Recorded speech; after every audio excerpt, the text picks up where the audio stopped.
تشریحی میں الحمدللہ آج کی نماز تراویح میں ابتدائی 10 رکعتوں میں 7ویں پارے کا 3 پاؤ اور 8ویں پارے کا پہلا آدھا یعنی نصف تک تلاوت قرآن سننے کی ہم نے سعادت حاصل کی۔ خالق کائنات عز و جل نے قرآن مجید فرقان حمید میں جو احکامات عطا فرمائے ہیں، انہی احکامات میں ہمارے سیکھنے کے لیے پروردگار عالم عز و جل نے وراثت کے احکامات کو بھی بیان کیا ہے۔ اور آج جسے ہم نے سماعت کیا ثمانیت ازواج، کہ اللہ تبارک و تعالی نے ہر چیز کے 2 جوڑے پیدا فرمائے ہیں۔ انسان ہو تو مرد عورت، یہ جوڑا پیدا فرمائے۔ اسی طرح جانوروں میں لے لیجیے تو اس میں بھی مذکر اور مؤنث جوڑا پیدا فرمائے۔ پرندوں میں، درندوں میں، جس مخلوق میں بھی دیکھیں گے تو اللہ تبارک و تعالی نے جوڑے جوڑے پیدا فرمائے۔ اور پھر پروردگار عالم عز و جل نے ان کے پاس، انسانوں میں جو مسلمانوں کے پاس مال و دولت ہوتا ہے، اس کے بھی احکامات تفصیل کے ساتھ بیان فرما دیے۔ یہاں تک کہ پچھلے پاروں میں جو آیت میراث کہلاتی ہے، اس کے متعلق فرمایا یوصیکم اللہ، اللہ تمہیں نصیحت کرتا ہے فی اولادکم، تمہاری اولادوں کے بارے میں۔ تمہارا مال تمہارے بعد تمہاری اولادوں میں تقسیم کیا جائے گا۔ جب تک تمہاری سانسیں باقی ہیں تم اپنے مال کا اختیار رکھتے ہو، جتنا چاہے بیٹی کو دے دو، جتنا چاہے بیٹے کو دے دو، لیکن اس میں بھی تم سے پوچھا جائے گا کہ انصاف سے کام لیا یا نہیں لیا۔ لیکن جب انسان کی روح نکل جاتی ہے تو فرمایا اب اس کا اختیار اس کے مال پر نہیں رہتا، اب اس کے مال پر شریعت کا اختیار آ جاتا ہے۔ ہر اولاد کے، یہاں تک کہ شوہر کا انتقال ہوا ہے تو بیوی کے، ماں یا باپ کا انتقال ہوا ہے تو اولاد کے، سب کے احکامات وراثت میں کتنے کتنے کس کو دیا جائے گا، قرآن مجید فرقان حمید میں بھی تفصیل بیان کر دیا ہے۔ اور آسان سا فارمولہ بیان کیا، فَلِلذَّكَرِ مِثْلُ حَظِّ الْأُنثَيَيْنِ۔ فرمایا آسان سا فارمولہ یہ ہے کہ آج کل لوگوں نے اپنے اپنے وراثت بانٹنے کے طریقے اپنا دیے ہیں۔ بیٹے کا یا بڑے بیٹے کا اختیار ہوتا ہے، وہ بھائیوں میں جتنا چاہے تقسیم کر دے۔ بہنوں کے متعلق جب کہا جائے تو کہتے ہیں ہم نے شادیاں کر تو دی، ان کو جہیز دے تو دیا، اب ان کا وراثت میں کون سا ہے؟ تو اپنے پاس سے اپنی عملیں چلانا شروع کر دیتے ہیں۔ اور پھر بعض لوگ کہتے ہیں کہ چلو بہنوں کو دیا بھی جائے تو ایسا ہے کہ 12 آنے جو ہے وہ بھائیوں میں تقسیم ہو جائے اور 4 آنے جو ہے وہ بہنوں میں تقسیم ہو جائے۔ تو اپنے پاس سے فارمولے نہیں بنائے جا سکتے۔ شریعت نے، قرآن مجید فرقان حمید نے اور احادیث کریمہ میں باقاعدہ ایک ایک کے حصے مقرر فرما دیے ہیں اور آسان سا فارمولہ یہ بیان کیا، فَلِلذَّكَرِ مِثْلُ حَظِّ الْأُنثَيَيْنِ۔ وہ یہ فارمولہ کہ لڑکے کے لیے دگنا ہے لڑکی سے، یعنی ایک حصہ اگر لڑکی کو دیا جائے گا تو اسی کے بھائی یعنی جس کا اولاد ہے اس کو جو ہے وہ دگنا دیا جائے گا۔ یہ آسان سا فارمولہ ہے، اور اسی فارمولے کے تحت ہر ایک کے حصے بیان کر دیے۔ اب کوئی اپنے پاس سے 12 آنے اور 4 آنے اور 8 آنے یہ تقسیم نہیں کر سکتا۔ قرآن مجید فرقان حمید نے اس طرح کی رہنمائی کی کہ ایسا نہیں ہے کہ وراثت میں حصے جو ہے صرف مذکر افراد ہی کو دے دیے جائیں، ایسا نہیں ہے۔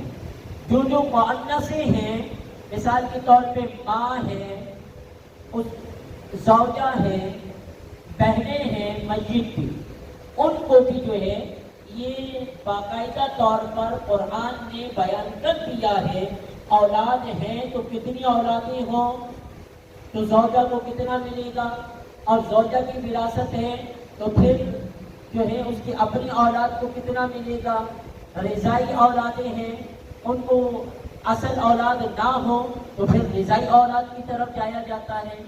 تو الغرض یہ ہے کہ قرآن مجید فرقان حمید نے واضح طور پر اس معاملے میں بھی ہماری رہنمائی کی ہے کہ مال کو کس انداز میں تقسیم کیا جائے گا۔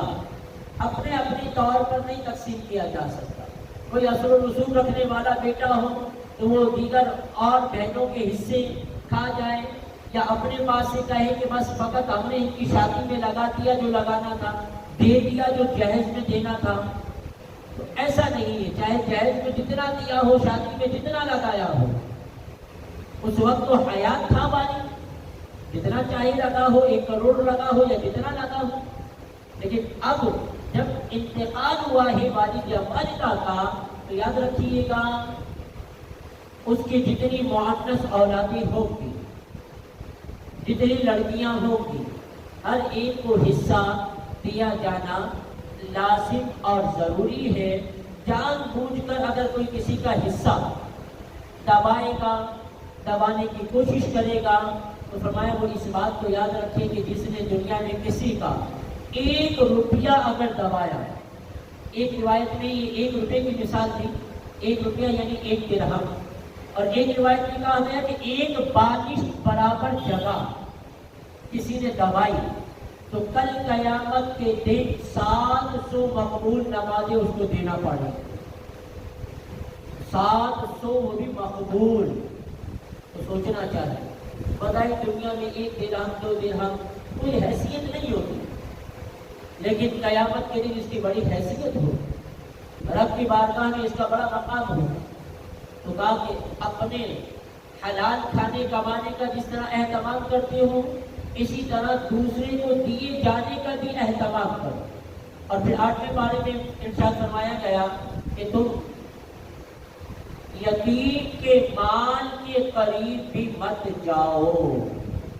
جو حصہ یتیموں کا ہے، آج تک تو باپ کا انتقال ہو جائے، یتیم اولاد ہو جائے تو ہر ایک اسے دبانے کی کوششیں کرتا ہے۔ ہمارے آقا صلی اللہ علیہ وسلم نے تو فرمایا کسی نے یتیم پر شفقت کرتے ہوئے اس کے سر پر اگر شفقت سے ہاتھ پھیرا، جتنے بار اس کے ہاتھ کے نیچے آئیں گے اللہ اتنے کبیرہ گناہ اس کے معاف فرما دے گا۔ تو یتیموں کے ساتھ تو بھلائی کی جائے، نرمی کی جائے، اور یہاں ہمارا معاملہ الٹا ہو جاتا ہے۔ یاد رکھیے گا کہ ہمارے یہاں عموماً یتیم کی تعریف لوگوں کو پتہ نہیں ہوتی۔ انسانوں میں جس کسی نابالغ شخص کا، نابالغ بچے یا بچی کا انتقال ہو جائے والد کا، اسے جو ہے وہ یتیم کہا جاتا ہے۔ اور جانوروں میں اگر مؤنث یعنی ماں کا انتقال ہو جائے تو جانوروں میں ماں کے انتقال ہونے والی اولاد کو یتیم کہا جاتا ہے۔ اور یہ یتیم ہونا صرف نابالغ ہونے تک ہے، جب بالغ ہو گئے چاہے مذکر ہو یا مؤنث تو پھر انہیں یتیم نہیں کہا جا سکتا۔ یتیم ہونے کا تعلق نابالغیت تک ہے۔ لڑکا عموماً 12 سال کی عمر میں بالغ ہوتا ہے، لڑکی عموماً 9 سال کی عمر میں یہ بلوغت کی عمر بیان کی جاتی ہے۔ تو ان چیزوں کا خیال رکھتے ہوئے فرمایا کہ جب یتیم افراد ہوں تو ان کے مال کے قریب بھی مت جاؤ۔ جو ان کا مال ہے، جو ان کا حصہ ہے، جو ان کا حق ہے، وہ انہیں پورا پورا ادا کیا جائے۔ تو یہ آج کی نماز تراویح سے ہم نے سماعت کیا کہ وراثت میں حصے جو مقرر ہیں وہ حصے ادا کرنے چاہیے۔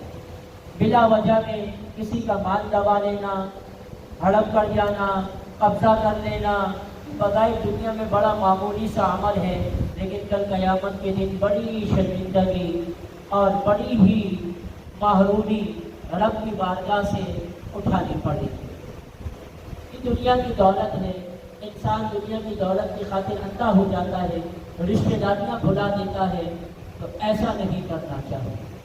ایمان والوں کو باور کرایا گیا کہ جس پروردگار عز و جل نے تمہیں نعمتیں دی ہیں، تمہیں مال دیا ہے، اس پروردگار کے احکامات کو اپنے اوپر نافذ کرو۔ رب کے احکامات پر عمل کرنے میں ہی دنیا اور آخرت کی نجات ہے۔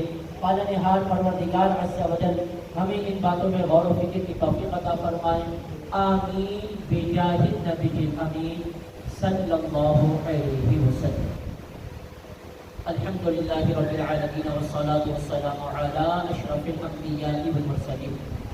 الہ العالمین یا ارحم الراحمین، مولا کریم، نماز عشاء، نماز تراویح، صلاۃ الفجر، دعائیں، ذکر و اذکار، درس قرآن و حدیث سب اپنی بارگاہ میں قبول فرما۔ الہ العالمین یا ارحم الراحمین، جو کچھ سنا سیکھا اسے یاد رکھ کر اس پر عمل کرنے کی توفیق عطا فرما۔ مالک و مولا، دنیا اور آخرت کی تیاری تیری رضا کے مطابق کرنے کی توفیق عطا فرما۔ مالک ہماری نمازوں کو، روزوں کو، تراویحوں کو، ذکر و اذکار کو، صدقہ و خیرات کو سب کو اپنی بارگاہ میں قبول فرما۔ اس کا اچھا نعم البدل ہمیں دنیا اور آخرت میں عطا فرما۔ مالک جو مانگا اپنے کرم سے عطا فرما، آئندہ جو مانگے گا اپنے فضل سے عطا فرما۔ جتنے بھی روزگار ہیں حلال طیب آسان روزگار عطا فرما۔ صاحب روزگاروں کے رزق حلالوں میں برکت، وسعت، فراوانیاں عطا فرما۔ اپنے سوا کسی کا محتاج نہ فرما۔